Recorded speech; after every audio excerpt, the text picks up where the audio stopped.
Car number 16 off the grid. He'll, in that Holden, being normally aspirated, he'll be able to put his power down, he'll be able to feed it nice and smoothly, and I wouldn't be at all surprised if young Winston's leading this pack by the time they're about halfway around the lap. And the panel beaters, Alan, have done a marvellous job in the pits because a lot of these cars yesterday were quite badly damaged in the panel. Obviously not too badly as far as the mechanics go, the mechanicals of the car, but all shiny and brand new again this morning. Right, lights are ready, so we'll have a start. Watch for the first corner. Colin Bond looks like he's getting ready to hop out. Still got the door open, Colin Bond. Some final adjustments. Here, there it goes now. Snaps it closed. Starter in position. Lights are there. Waiting for the red, then the green. 10 laps of mayhem, if it's anything like yesterday. Very competitive. Points from yesterday will combine with points today. 10 seconds to go. Power building now. Who will get it down on the ground first? That's the bit that counts. Up go the reds. There goes the green. Longhurst bogs down. Oh, look at Jimmy Richards. The wet feather specialist comes straight through the middle and takes the lead with a brilliant start. Jimmy Richards with a great drive off the line. Colin Bond is there. Longhurst is in second place. Bond forces his way to third. A little slip and slide. A little nudge from Brock. Johnson's cars are there as they pour through. But everybody looks like they're going to get through today in the rain. Well, what a start from Jimmy Richards. Yeah, I was so busy talking about the Holdens, I forgot about Jimmy because he's like a duck to water. He loves wet weather. And, I mean, Jimmy in that car in these conditions will be a hard man to beat. He just loves the wet. Yes, he's been driving cars fast in the rain from the days he first came to Australia with that wonderful Mustang of his. Just loves it. He's a wet weather man.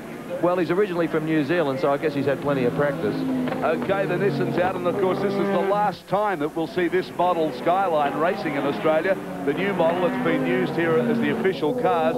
Very pretty, very fast, and a lot of people say potentially a winner. Yes, I think so. I bet you wish he had it today. It's four-wheel drive, four-wheel steer. Just the thing you need in these conditions. I wouldn't be at all surprised if Tony reels him in along the straight, though. We'll see the extra horsepower of the Sierra along the straight. I wouldn't be at all... Hello.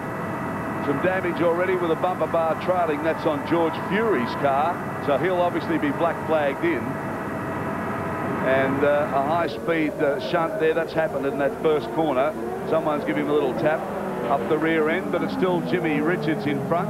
Yeah, well, Jimmy stayed in front down the straight. That's exactly what he needed to do because he's now going into the tight, twisty section of the circuit, and this might just give him the break that he needs before they come back to the straight again. He'll make a little lead. He's already pulled out of it, as you can see. It's exactly what he needs to do.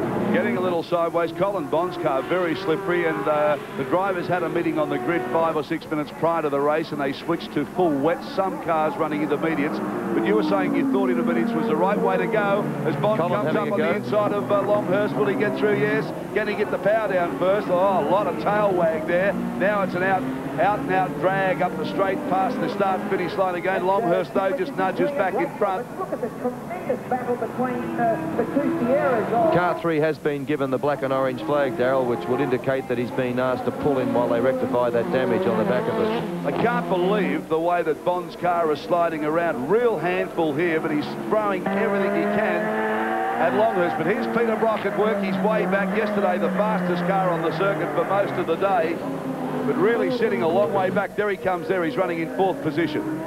Well, that's right. It's very much, we've got a bit of a tyre war on here as well because we've got Toyos on Colin Bond's car and Dunlops on the Nissan and on Tony Longhurst's car. But I think Colin's rallying expertise is probably putting him in good stead in this weather. He's done a lot of miles on the dirt. He's done a lot of miles in a lot of cars, really, over the years. Very, very experienced. And obviously enjoying himself out there. But look at the way the tail's just twitching around. He's going to have another go at Longhurst here, getting in, tucking in behind him. But Jimmy Richards coming off the strips and bumping his way around the circuit looks nice and tidy. Look at Bond having a little slip and slide sideways, hits the rebel strips and straightens it up, and that gave Longhurst a breather. I just noticed on the top of the screen there, as they went into that right-hander, Gricey is just starting to come into the picture. Wouldn't be Tony's got the longer legs down that straight. You see, there's no substitute for horsepower. Oh, Longhurst with a lovely move, just moved across and took the line off Richards. Now this will be interesting, and that's allowed Bond to close up too. Johnson's still back. There's Brock coming in the picture too. They look like they've lost touch. The real bun fighters up front between these three. Now can Jimmy Richards close the gap on the twisty parts of the circuit, because he obviously hasn't got the power on the big straights, as Alan Jones has said, and Colin Bond having another go, this time at Richards. Yeah, I think Bondy's going to have a go on the inside here. I think he might take him, but yeah, he's got him. Oh, little push and shove as he goes through. He did that yesterday, of course, and had a giant spin.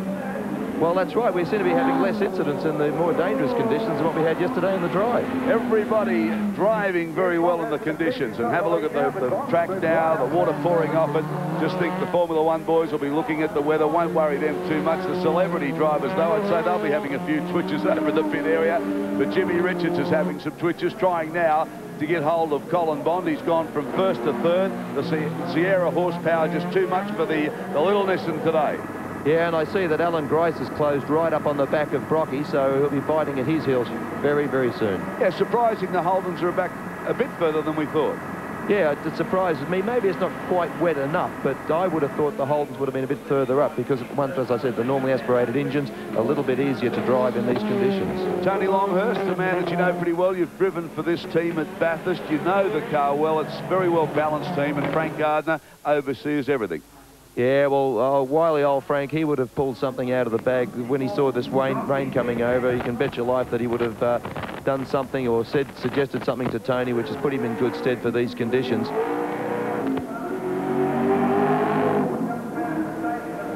George Fury, of course, was running very well, but unfortunately had a shunt up the back. But have a look at Grice coming up behind Brock now. This could be very, very interesting. Brock was so aggressive yesterday. He's lost a little touch today.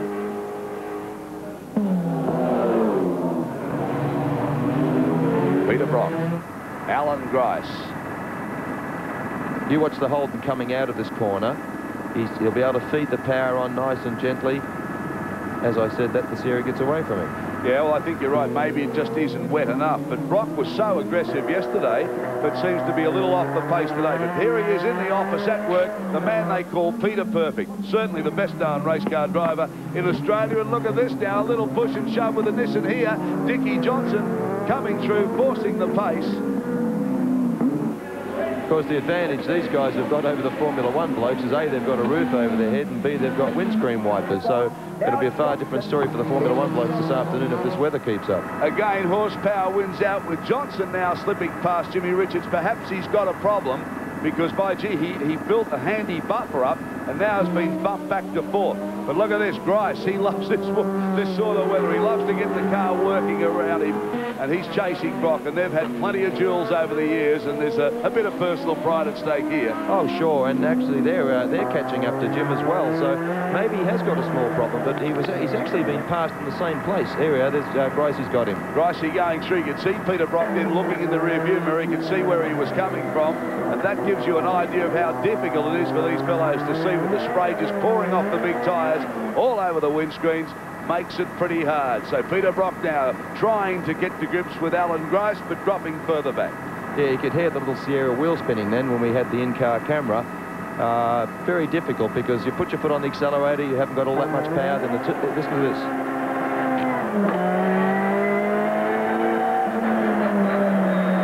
Plenty of wheel spinning, and just hear that rev changing. It builds very quickly, Alan, for the people at home.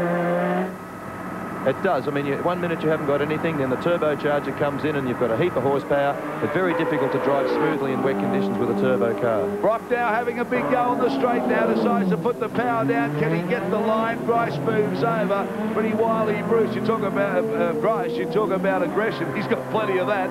Here's Peter Brock. Let's listen to this engine again.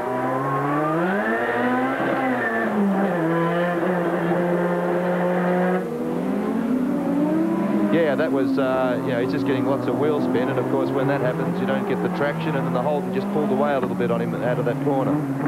So plenty of drama here in the wet for Adelaide. This is just going to whet your appetite for what's to come. We'll take a break, be back very shortly. Stay with us. Because Tony Longhurst in the Sierra out in front from Colin Bond, Johnson, Richards, Grice and Brock, and that's been a bit surprising. Yesterday in the dry, these fellows were nudging each other all over the track, but there's a little gap building up now from Tony Longhurst. He's driving extremely well. Colin Bond, as you can see, even from the chopper shot, the car sliding around. He's trying everything he can to bridge the gap. And the big dice is between Peter Brock and Alan Grice a little further back. Jimmy Richards started this race at 100 mile an hour off the line and really split the Sierras to take the lead, but has dropped back consistently. We're not sure whether problems or maybe just the wrong choice of tyres. Oh, I think he must have some problems, Darryl, because he really does relish these conditions. But it's great to see Colin Bond up there having a go. Yes, Colin Bond, one of the real stalwarts of motor racing in Australia. He's driven open wheelers, he's driven rally cars, sports cars, sedan cars. There's not much he hasn't driven. And he's always got a smile on his face, no matter what sort of adversity he seems to be going through, he handles it.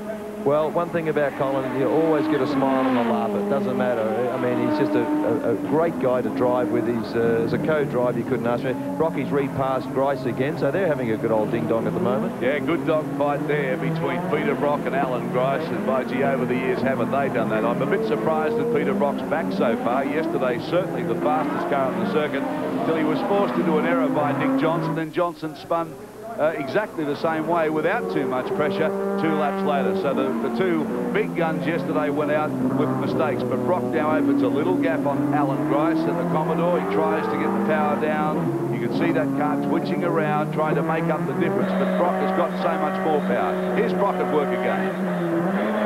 Well, Colin, I think Peter must have intermediates on. I was trying to see what tyres they were putting on their cars on the grid. But there is a very slight dry line emerging now if you have a look at the circuit. So maybe those intermediate tyres weren't all that good when it was absolutely sopping. There's a Holden big lose. Real big lose there. Gerald Kay having a real big lose in the Jag parts. Commodore, as he came around, the tail just broke away, let it go. Gets out of trouble low. He was lucky there wasn't too much behind him. But here's Brock and Grice. Back a little from the leaders.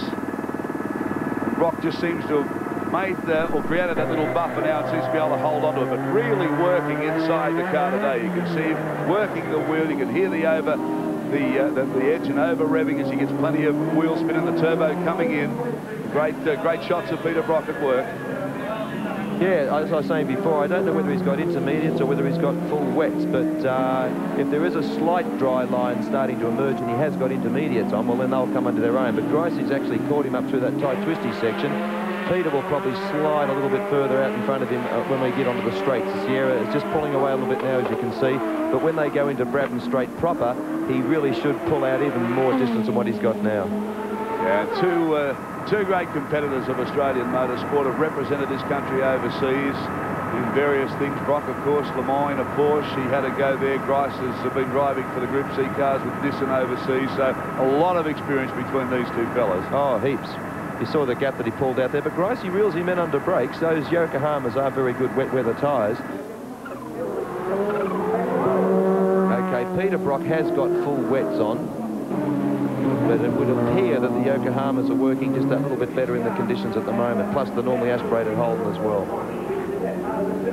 Richard Scarf in the red Commodore, the privately owned one, will be getting lapped very shortly as Tony Longhurst comes up. Now this is the race for 1 and 2. Tony Longhurst in the Benson & Hedges gold car, and the Caltech Sierra of Colin Bond still there. By gee, Bonnie hasn't lost much. He's been having a go at him all the time. He just can't seem to get the power down as evenly. The car's sliding around a lot more than Tony's car is. Well, once again, we've got two different makes of tyres that could be contributing to that. But I tell you what, Dick Johnson slowly keep creeping up as well. If you have a look, he'll just come around that. There he is now, just coming at the top of the screen.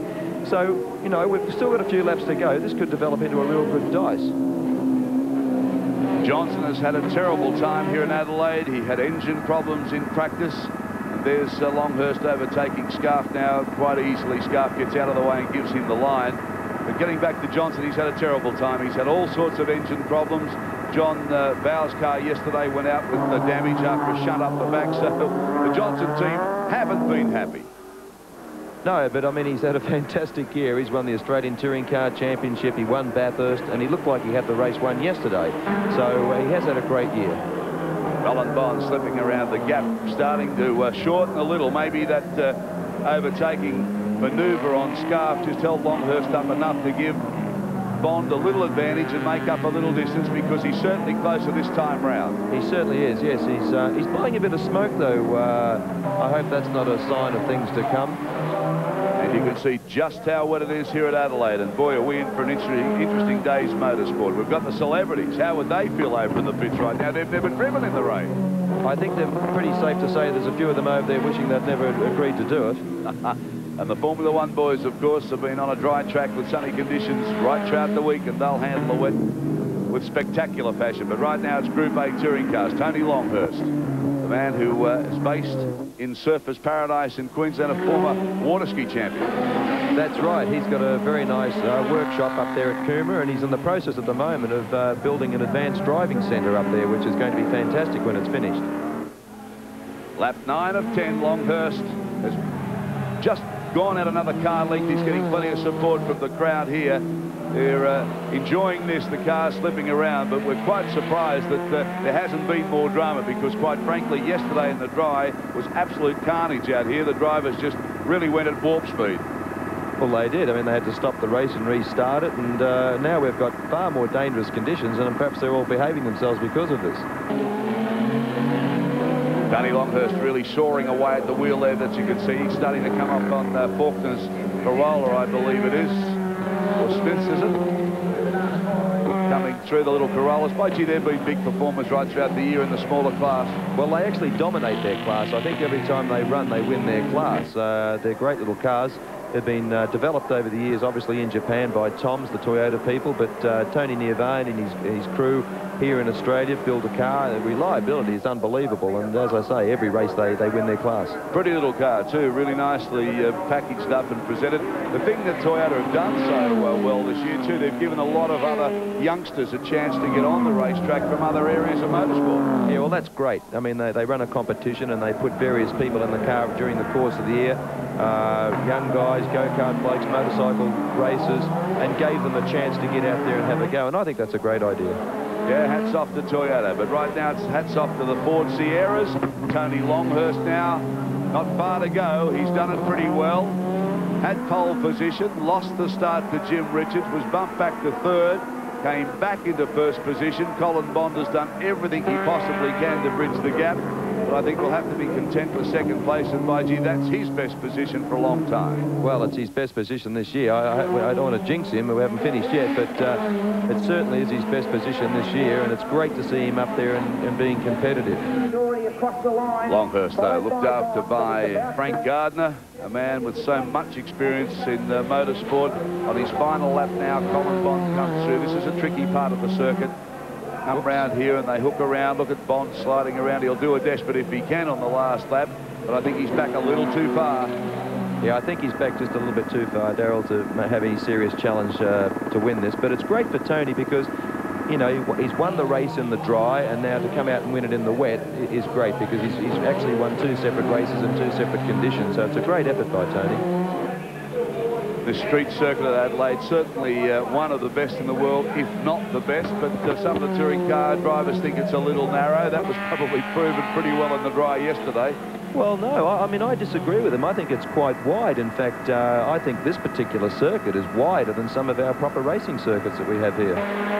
Okay, comments from Alan Jones, our former world champion, believes the track is all right. We had some comment from some of the drivers yesterday, thought that if you have a lose here, it's going to be very expensive. I guess that was proven right. But then we had cars that went off and safely got back onto into the racing line. Well, I think any circuit that's surrounded by concrete walls, if you have a lose, it's fairly terminal.